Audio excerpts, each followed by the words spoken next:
Imagina se quando acabasse o leite da sua casa, a sua geladeira avisasse ao supermercado que imediatamente mandaria uma caixinha nova para sua porta, debitando o valor direto da sua conta do banco. Tem cara de sonho distante, mas essa conexão entre objetos já existe.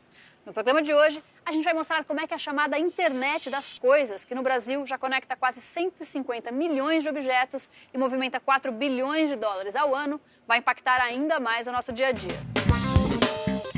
E para mostrar que já é presente, o que mais parece futuro distante, a gente vai conhecer as televisões que conversam com objetos da casa. Como tendência, a TV ela ser um centro de controle do ambiente. Visitar um laboratório de pesquisa focado em objetos conectados. Então agora a gente está olhando e tentando realmente trazer para o presente esse desafio da conexão das máquinas. Conhecer uma empresa que desenvolve softwares para esse tipo de tecnologia.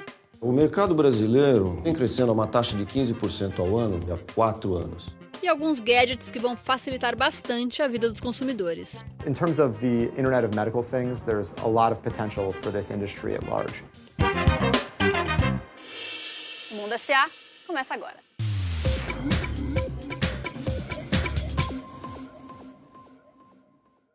Até 2020, o mundo vai ter 30 bilhões de coisas conectadas, que devem movimentar 1,7 trilhão de dólares. E que coisas são essas? O seu celular, por exemplo, é a mais popular delas. Com ele você se conecta a outras pessoas, a sites, a aplicativos, mas muitos outros objetos já podem fazer as mesmas coisas que o seu telefone. Aliás, bem mais que isso. E para entender melhor, a gente foi pedir a ajuda de alguns especialistas. A internet das coisas é um desdobramento da soma de algumas tecnologias que a gente hoje tem como absolutamente comuns, mas que há 20 anos atrás eram impossíveis de se imaginar. A internet das coisas começa então pelo conceito de celulares todos conectados, depois eles estão indo para pequenos sensores, e aí todo o valor que você tem isso trazendo dados para tudo que é lugar. Por exemplo, nós temos as pulseiras biométricas, que são os usos mais próximos de uso pessoal, que monitoram frequência cardíaca na prática de esporte, ou podem monitorar a saúde de um idoso ou de uma pessoa com algum problema clínico de saúde remotamente. Casas conectadas, onde os eletrodomésticos ou geladeiras ou dispositivos conversam entre si para gerar algum tipo de informação útil para o usuário. No Brasil, nós chegamos, em 2015, ultrapassamos cerca de 140 milhões de coisas conectadas e movimentamos cerca de 4 bilhões de dólares. Em 2020, nós movimentaremos cerca de 1,7 trilhões de dólares no mundo e serão cerca de 30 bilhões de coisas conectadas. A internet das coisas ela vai mudar a nossa vida. Ela vai entrar em múltiplos aspectos. Ela vai entrar na nossa vestimenta, nos nossos aparelhos de casa, vai entrar na monitoração do nosso dia a dia, nos carros das casas e, seguramente, no futuro, não tão longe assim, vai entrar no nosso corpo. E essa quantidade de informação que vai ser extraída a partir desses pequenos dispositivos vai compor uma grande base de dados global que vai permitir modificar produtos e modificar a forma como nós interagimos com o nosso dia a dia, inclusive com as coisas que nos interessam mais, que é manter a nossa saúde, manter o nosso bem-estar.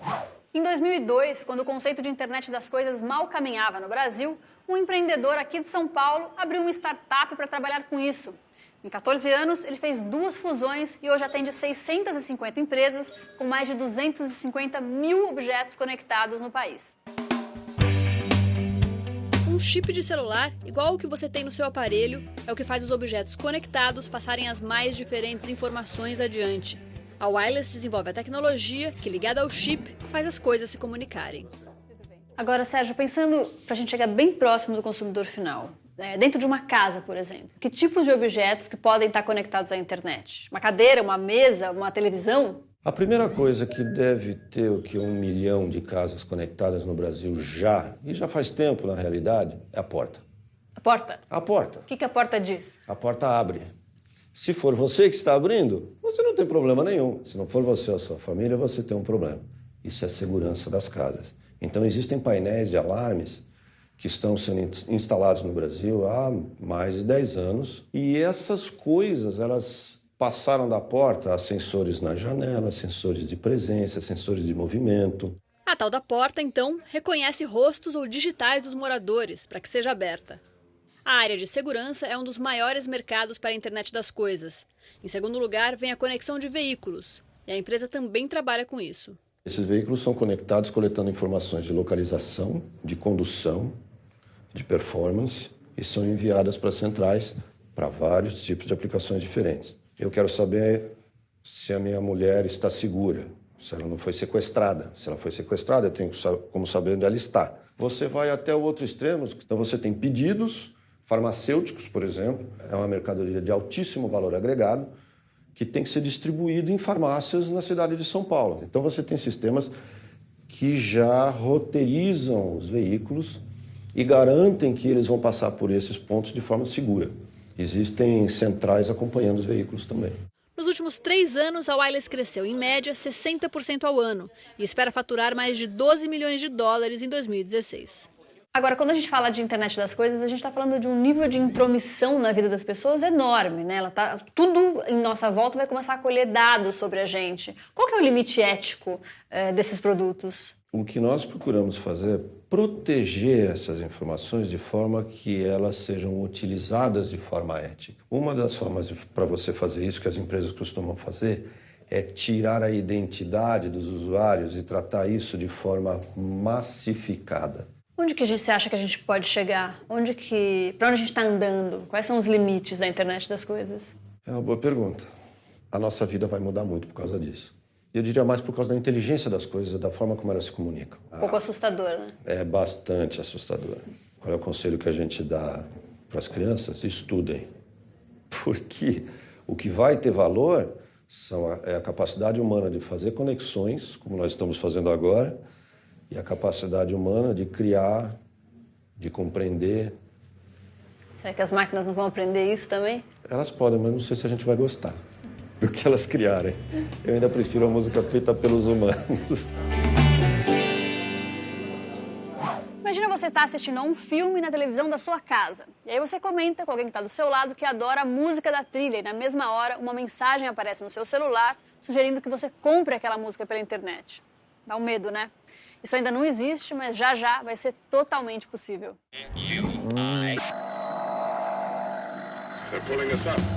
Foi-se o tempo em que as televisões eram apenas televisões.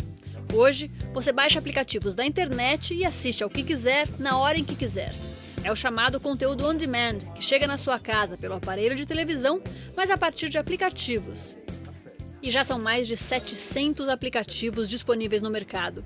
E muitos deles vão bem além de oferecer conteúdo ao consumidor. Marcelo, a gente está vendo cada vez mais a internet das coisas entrar nas nossas casas. O que hoje em dia uma simples televisão é capaz de fazer? É até difícil falar, porque a gente tem a televisão realmente ficou um centro de entretenimento. Agora, vai além do entretenimento. Hoje em dia, a televisão já consegue se conectar, por exemplo, com outros objetos da casa. Sem dúvida nenhuma. O lançamento do celular, dos smartphones, ele mudou totalmente a indústria. E aí, eu não digo não só a TV, como todos os produtos. Hoje, a Sony não lança um produto que não tem algumas tecnologias de Bluetooth, Wi-Fi e conexão entre os demais produtos. Entre DVDs, caixas de som, Bluetooths e outros, a empresa, que teve faturamento global de 71,7 milhões de dólares em 2015, já tem mais de 8 milhões de aparelhos conectados na América Latina. E a TV é o principal deles. Hoje a gente já vê sinais claros como tendência realmente a TV ela ser um centro de controle do ambiente. Traduzindo, com um simples comando de voz, a sua televisão vai poder fechar as cortinas da casa e deixar as luzes apagadinhas para você assistir a um filme romântico. E há quem diga que alguns televisores do mercado já ouvem o que o público fala na sala, mesmo sem ninguém ter apertado o botão do comando de voz. Mas pode isso? No nosso centro de desenvolvimento em Tóquio, a gente já tem muitas discussões a esse respeito. Tem uma discussão ética, inclusive, né? Inclusive. E até por essas discussões, a Sony entende, no momento, como solução a escolha do consumidor. Então, é somente quando ele apertar o botão que está valendo por enquanto. Os comentários, por enquanto. Agora, muitas marcas, quando começam a lançar vários produtos diferentes, optam por ter uma tecnologia única que só com essa tecnologia você consegue conectar todos esses aparelhos. Vocês optaram por ter uma tecnologia do Android. Vocês conseguem se conectar a aparelhos diversos que não são só da Sony. Por que vocês tomaram essa decisão e como é que ela funciona na prática? as nossas pesquisas mostram que mais de 80% já dos smartphones eles funcionam na plataforma Android. Isso é muito importante para a Sony porque ela entende, ela tem a maneira com que ela olha para o mercado é que o consumidor ele quer cada vez mais liberdade. Então, o fato da gente desenvolver um aplicativo que seja muito mais voltado para o consumidor, a gente oferece muito mais oportunidade para os desenvolvedores de conteúdo trazerem aplicativos novos para dentro das TVs. Isso faz com que o consumidor ele busque mais TVs, porque lá ele encontra uma usabilidade maior e muito mais oportunidades de conteúdo. E quanto mais televisores vendidos, mais a empresa cresce. Hoje, 90% dos modelos da marca já tem a tecnologia de conexão entre aparelhos. O preço de entrada é de R$ 4.999, mas ele pode chegar a até mais de R$ 15.000. São preços altos, né, para grande parte da população. Em quanto tempo você acha que isso vai popularizar com preços mais baratos? Olha, hoje em dia a gente vê que o processo da tecnologia ele tem avanço de uma maneira muito rápida. A cada ano, a tecnologia, os produtos de entrada já têm mais tecnologia. Então, eu acredito que isso vai acontecer de uma maneira muito rápida. As maiores empresas globais de tecnologia estão focando seus investimentos em inovação e softwares para o que já é chamada sociedade conectada. O João Bostacada foi conhecer um laboratório de pesquisas de uma gigante dessa área. O prédio que abriga o centro de pesquisas fica em Indaiatuba, no interior de São Paulo. O laboratório foi inaugurado em abril de 2016 e é o único do tipo que a Ericsson construiu na América Latina. O investimento foi de R$1 bilhão. O foco aqui é inovação, principalmente no campo da internet das coisas. Com o laboratório, a gente vai experimentar de tudo. É conseguir entender essa dinâmica da internet das coisas. A tecnologia trouxe a conexão móvel, então os usuários, e a gente evoluindo para banda larga. Então, agora a gente está olhando e tentando realmente trazer para o presente esse desafio da conexão das máquinas. Que projetos vocês estão desenvolvendo nesse momento? Aqui a gente tem olhado bastante a cidade inteligente, né? Sempre a internet das coisas dentro do conceito de cidade inteligente. Então, aqui a gente olha 2 projetos. Um no âmbito de transporte público, que já acontece em Goiânia. Na capital de Goiás, o sistema de transporte público é todo integrado. Tanto os ônibus quanto os pontos são conectados. E a partir de um aplicativo, o usuário sabe exatamente a hora que a condução vai chegar. E aí a gente tem uma outra cidade, por exemplo, São José dos Campos, onde a gente tem um sistema integrado de gestão que é aí no âmbito de segurança pública. Então, ali ocorreu um problema, você precisa fazer uma reação de um atendimento, seja de saúde, acionar uma ambulância ou um bombeiro, você tem essa integração e faz isso também já rápido, acionando câmeras. Para a Carla, o desafio maior para o crescimento deste setor ainda é a falta de um padrão único para os aparelhos conectados. Existem muitos players, muitas empresas e várias formas de explorar essa tecnologia. Se a gente tiver o mínimo de coordenação com os diversos parceiros que estão atuando, para conseguir formalizar padrões de tecnologia, que aí a gente ganha escala. A gente aqui trabalha não só com os técnicos, escrever os programas e conectar os sensores, mas também está trabalhando com os diversos parceiros, que são muitos, desde a sociedade. A gente está falando de prefeituras, quando a gente fala de cidade inteligente. Falando sobre prefeituras, como você mencionou agora, de que maneira a crise política e econômica que a gente vive agora causa algum tipo de impacto nos negócios, nas parcerias de vocês com esses governos locais? Hoje o mote, estão todas a sociedade buscando como cortar custos, mas por um outro lado, um ambiente de crise, ele é propício para a inovação, porque você é obrigado a se questionar e rever como atuar. O potencial, sem dúvida, é incrível, é a internet das coisas, só que ele ainda é nebuloso, né? Então, incerto. E o grande desafio qual é? A digitalização. É primeiro a conectividade. Então, não adianta você falar de máquinas conectadas se as pessoas não estão conectadas. Se ainda a gente tem metade da população brasileira, praticamente, não conectada. Na opinião da Carla, mesmo com tantos obstáculos pela frente, a internet das coisas não vai parar.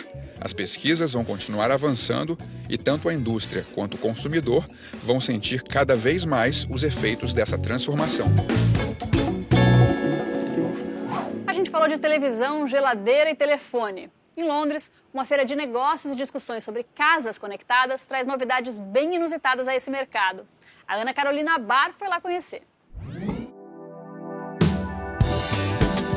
Poucas cidades exibem uma mistura de épocas como Londres, de castelos milenares a casas vitorianas e prédios extremamente modernos. O Crystal é um dos mais sustentáveis da cidade. Lugar perfeito para discutir o futuro das casas inteligentes. No fim do ano passado, havia 5 milhões de casas automatizadas aqui na Europa. Esse número deve chegar a 45 milhões até 2020. Nos últimos 2 anos, o número de empresas oferecendo soluções para automatizar a casa disparou. E o desafio de todo mundo é encontrar um diferencial, um nicho para se destacar nesse mercado, que começa a ficar saturado. Para quem gosta de discrição e não quer ver a casa inteira tomada por gadgets, a Digital Strom oferece esse bloquinho. Parece um Lego, mas funciona como um mini computador cheio de possibilidades. The complexity is a little higher compared to other products because there's no single manufacturing like a car manufacturer who puts everything in a home. You have different devices. The second is it's from different ages. Your heating system might be 10 years old, your smartphone is maybe 2 months old. And still those things should work together. That are the challenges. And it just takes more time, I think. Dá para controlar as luzes, as cortinas, o aquecimento, a máquina de café, tudo pelo celular ou simplesmente apertando o interruptor. O custo é alto comparado com o restante do mercado. 9.000 euros para automatizar uma casa inteira. A finlandesa Cosify oferece uma espécie de centro de controle que não precisa estar conectado à internet. Aqui no Reino Unido, custa 200 libras. Pelo celular ou tablet, dá para programar diferentes cenários. Acender as luzes e tocar uma lista de músicas do Spotify quando entrar na cozinha. Ou quando está fora e alguém abrir a janela, acender as luzes na intensidade máxima e colocar o cachorro latindo na caixa de som. Things should happen automatically when you're at home or when you're not at home, instead of you having to control everything remotely. There's a bit of debate of what is the real user interface. Is it the phone? Is it some panels in the wall? Is it the voice, speech commands? We believe that it should be just you moving around in the home. Nos próximos 5 anos, tudo isso pode ficar obsoleto. Mais do que uma casa, teremos máquinas inteligentes, prontas para aprender. A gente vai agora para o intervalo e olha só o que vem na volta. O mercado de internet das coisas para os pets movimentou 800 milhões de dólares.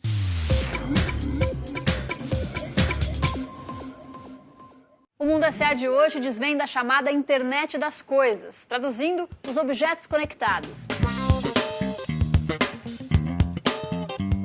A medicina é outra área que começa a se beneficiar dessa tecnologia.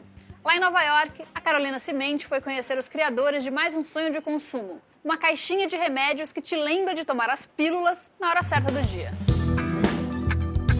Um dos setores que mais vai mudar com o avanço tecnológico na próxima década é o mesmo que mais vai alongar e dar qualidade à nossa vida: a medicina.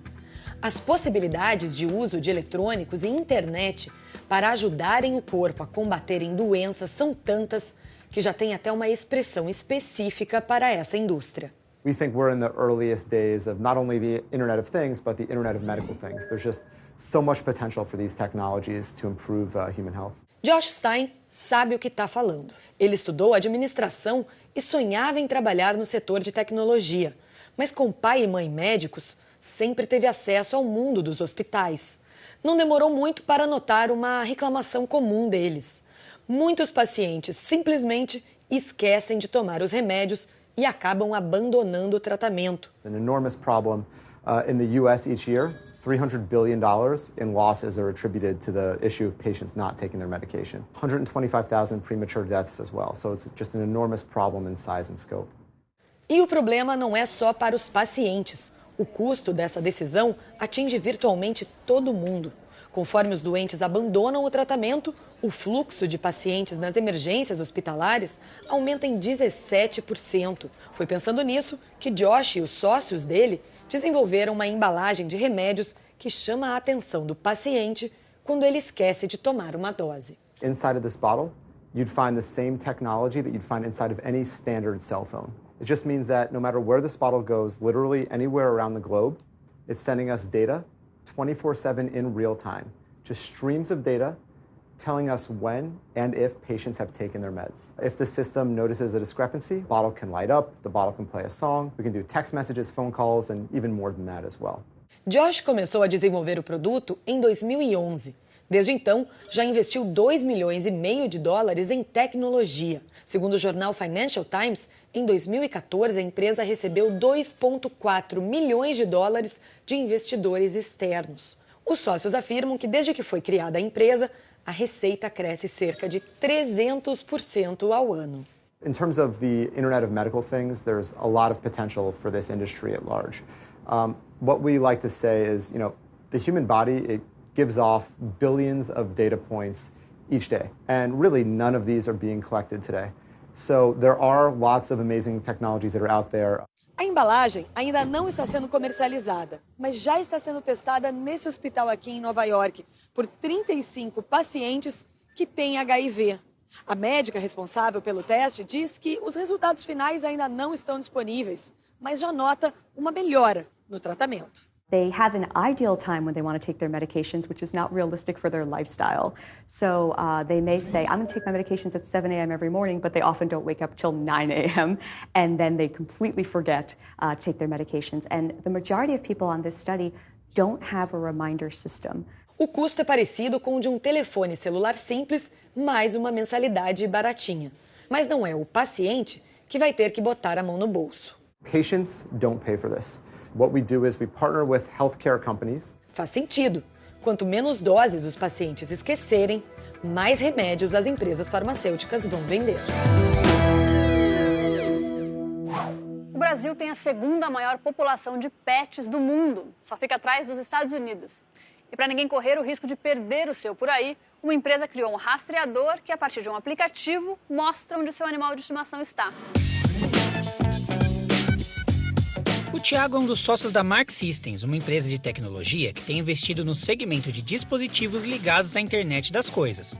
De olho no mercado pet, ele desenvolveu um rastreador para resolver um problema identificado nos equipamentos já existentes. Olhando as opções de mercado, nós vimos que existem outros produtos, principalmente fora do Brasil, mas são produtos grandes e pesados. Nós acabamos desenvolvendo um produto com tecnologia nacional que está sendo fabricado aqui no Brasil, que ele é focado tanto para cachorros e gatos, mas num tamanho bem reduzido. Tá, o aparelho é pequeno, mas como ele funciona? O produto, ele tem a função hoje de um mini rastreador, como se fosse um rastreador de veículos. Você coloca na coleira do pet, esse dispositivo, ele coleta informações de localização de satélite e comportamento de atividade física do pet. Essas informações, elas são transmitidas para a nuvem e você consegue acessar via o aplicativo. O modelo de comercialização é por adesão.